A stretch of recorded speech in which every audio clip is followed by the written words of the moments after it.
అందుకే ఈరోజు 3 రోజుల్లో మీ అమ్మిన వడ్లకు పైసలు ఇవ్వడమే కాదు 500 రూపాయల బోనస్ ఇవ్వడం ద్వారా రైతు అంటే ఆత్మగౌరవంతో బ్రతకాలి. రైతుకు వ్యవసాయం దండగ కాదు, వ్యవసాయం అంటే పండగ.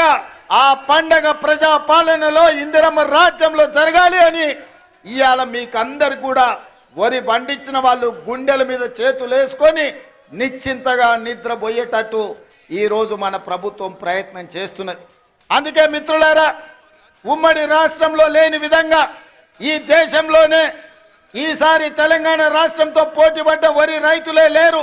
66 లక్షల ఎకరాలలో 1,53,00,000 మెట్రిక్ టన్నుల వరి ధాన్యాన్ని పండించి ఈ దేశం మొత్తం మీదనే తెలంగాణ మొదటి స్థానాన్ని సాధించింది.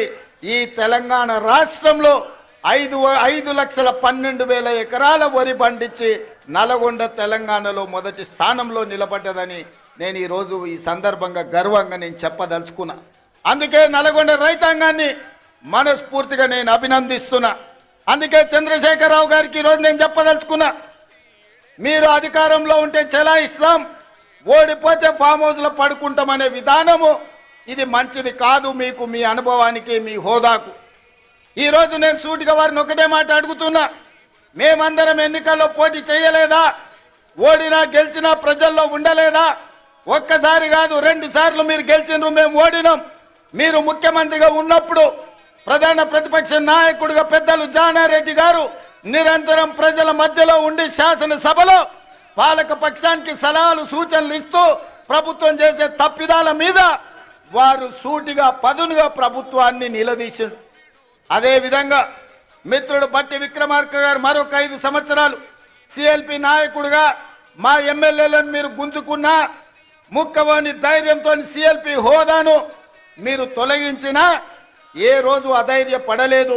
ధైర్యంగా 5 మంది శాసనసభ్యులతో పంచ పాండవులలాగా అందులో కోమటిరెడ్డి రాజగోపాల్ రెడ్డిని కూడా ఎంబడి పెట్టుకొని మీతోని కొట్లాడి నెంబర్ కాదు సమస్యలను ప్రస్తావించడం ప్రతిపక్ష బాధ్యత అని ప్రజా సమస్యల మీద చట్ట సభలలో మా సిఎల్పి నాయకుడు ఆనాడు బట్టి విక్రమార్క గారు మీ ప్రభుత్వం మీద పోరాటం చేయడమే కాదు మీ ప్రభుత్వానికి సలహాలు ఇచ్చిండ్రు. మరి ఈరోజు నేను చంద్రశేఖరరావు గారిని అడుగుతున్నా, సంవత్సరం పూర్తి అయింది, మీరు ఎప్పుడైనా మీ ప్రతిపక్ష నాయకుడు పాత్ర పోషించిండ్రా? మీరు శాసనసభకు వచ్చిండ్రా?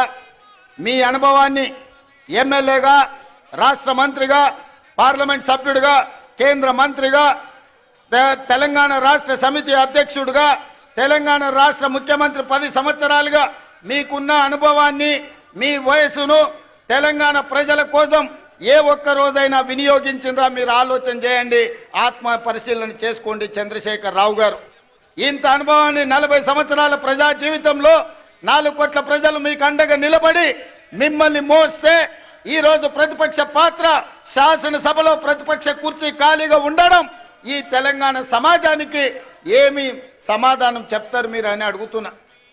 ఇవాళ మీరు నేను ఒకటే సూచన చేయదలుచుకున్నా, గెలిస్తే ఉప్పొంగిపోవడం, ఓడిపోతే కుంగిపోవడం, కుంగిపోయి ఫామ్ హౌస్లో పడిపోవడం మీ స్థాయికి, మీ గౌరవానికి తగ్గదు. ఓటమి మేము చూసినాం. ఎమ్మెల్యేగా నేను ఓడిపోయినా, ఎమ్మెల్యేగా ఎంకన్నా ఓడిపోయిండు. కానీ ప్రజాక్షేత్రం మొదలలే మళ్ళా పార్లమెంట్ ఎన్నికల్లో నిలబడి ప్రజా తీర్పు కోరినాం. మల్కాజ్గిరి నుంచి నేను, అదేవిధంగా నల్గొండ నుంచి ఎంకన్నా ఎంపీలుగా గెలిచి పార్లమెంటులో తెలంగాణ గళాన్ని వినిపించినాం. ఎమ్మెల్యేగా గెలిచిన ఉత్తమ్ కుమార్ రెడ్డి గారు పార్టీ ఆదేశాల మేరకు పార్లమెంటు నల్గొండ నుంచి, భువనగిరి నుంచి వీళ్ళందరూ కూడా ప్రాతినిధ్యం వహించారు. అది మల్కాజ్గిరి కావచ్చు, ఎంకన్నా ప్రాతినిధ్యం వహించిన భువనగిరి కావచ్చు, ఉత్తమ్ కుమార్ రెడ్డి గారు ప్రాతినిధ్యం వహించిన నల్గొండ కావచ్చు. ప్రతిపక్ష పాత్ర మేము పోషించాలని ప్రజలు అండగా నిలబడి గెలిపించారు. మరి ఈరోజు నేను అడుగుతున్నా, సంవత్సరం పూర్తయిన సందర్భంగా చంద్రశేఖరరావు గారు మీరు ఒక్కసారి ఆత్మ పరిశీలన చేసుకోండి. గెలిస్తే ఉప్పొంగడం, ఓడిపోతే కుంగిపోవడం ఇది తెలంగాణ సమాజానికి, ప్రజాస్వామ్యానికి మంచిదా? మీరెందుకు బయటికి రావడం లేదు? మీరెందుకు మాట్లాడడం లేదు? ప్రభుత్వం తీసుకుంటున్న నిర్ణయాలు మీకు నచ్చకపోతే, ప్రజలకు కష్టం వస్తే ప్రజల పక్షాన మీరు మాట్లాడవలసింది పోయి మీరు ఒక గాలి బ్యాచ్ను జమ చేసి ఊరి మీదకి వదిలిను. వాళ్ళ మాటలు ఎప్పుడైనా మీరు విన్నారా? చంద్రశేఖరరావు గారు ఏం మాట్లాడుతున్నారో, ఏం చేస్తున్నారో. ఫ్యాక్టరీలు తెస్తామంటే వద్దంటారు, పరిశ్రమలు పెడతామంటే వద్దంటారు, రోడ్లు వేస్తామంటే వద్దంటారు, RRR కడతామంటే వద్దంటారు, బ్రాహ్మణ వెళ్ళి పూర్తి చేస్తామంటే వద్దంటారు, ఫార్మా సిటీ కాదు అది ఫ్యూచర్ సిటీ అంటే వద్దంటారు, మన ఫాక్సికాన్ పెట్టుబడులు తెస్తామంటే వద్దంటారు, మీకు ఇచ్చిన మెడికల్ కాలేజీలు పూర్తి చేస్తామంటే వద్దంటారు. ఈరోజు ఏది అయినా వద్దనడం తప్ప ఇంకొక మాటనే వాళ్ళకి తెలుస్తలేదు.